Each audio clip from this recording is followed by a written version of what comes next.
여러분, 구독과 좋아요 부탁드립니다.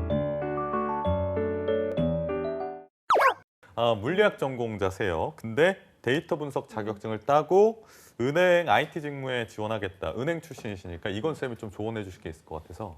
일단은 당연히 데이터 관련 자격증을 취득하는 게 우선순위라고 말씀드리고 싶긴 해요. 네. 왜냐하면은 아무래도 물리학과 전공자이고 전혀 다른 관련된 활동들이 없는데 왜 은행을 오고 싶어요라는 질문이 면접에서 들어올 수밖에 없거든요. 네. 그러니까. 그래서 그런 부분들을 좀 보완하기 위해서라도 자격증은 필수다. 근데 다만 좀 걱정되는 내용은 뭐냐면은 네. 본인도 얘기하듯이 알듯이 상반기에는 바로 자격증을 적용하기가 힘들거든요. 그러니까요. 네, 이번 상반기가 분명히 채용이 공고가 2월 아니면 3월 내에 안에 뜰 텐데 네. 그걸 지금 바로 적용이 힘드니 네. 다음번에 지원을 해야겠다 이런 생각으로 접근하시진 않았으면 좋겠어요. 아. 분명히 제가 봤을 때는 아주 높은 확률로 서류는 통과할 가능성이 굉장히 높습니다. 왜냐하면 이제 관련된 학과는 아니지만 그럼에도 불구하고 이제 그런 공학 전공자 혹은 이제 자연계열 전공자라고 해가지고 지원하는 네. 것은 어떻게 보면 우대 사항이 되고 있기 때문에 네네. 지원했을 때 서류 통과할 가능성이 높고 네. 필기 경험을 쌓아놓는 것을 굉장히 전 추천하기 때문에 자격증 이거는 어떻게 보면 하반기를 노리는 용도라고 생각하고 계속 공부를 하시고 일단은 필기 시험부터 열심히 하라고 말씀드리고 싶어요.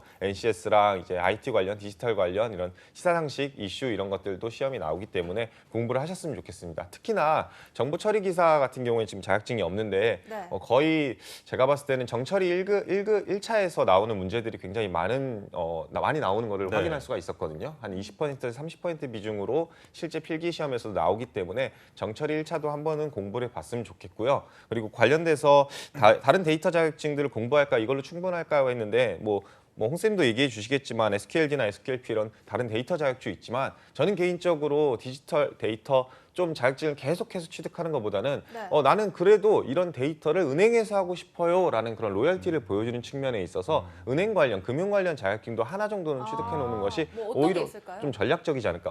기본적으로 본인이 분석하고 싶은 데이터의 분야에 관련되어 있는 자격증이 좋겠죠. 만약에 예를 들면은 개인적인 예를 들면은 은행에서 개인의 상품들을 개발하거나 개인 금융을 좀 더 활성화시키기 위해서 데이터를 개발하거나 분석하고 싶다라고 하시는 분이라고 한다면은 네. 개인 금융과 관련되어 있는 AFPK 같은 자격증들을 AFPK. 네, 취득하는 것이 좋을 거고요. 네. 아니면은 이런 환율 변동성이라든지 예측성을 좀 더해가지고 환 리스크를 좀 줄여나가는 사람이 되고 싶다라고 한다면은 외환 전문력 같은 것들도 취득할 수 있을 거고요. 외환 혹은 전문력. 기업 금융 관련해가지고 기업 분석을 좀 더 잘할 수 있게끔 데이터 분석하는 사람이 되고 싶다라고 한다면 신용분석사 같은 자격증들도 어떻게 보면은 이런 금융적인 로열티를 높이는 데는 도움이 되는 것이 사실입니다. 그러면 데이터 분석 자격증 공부랑 그 금융 관련 그 자격증 공부를 병행하는 게 맞나요? 아니면 하나 따고 이렇게 하나 따고 계단식으로 가야 되나요? 저는 이제 공부를 잘하시는 분들이면 병행하라고 얘기를 하고 싶지만 네.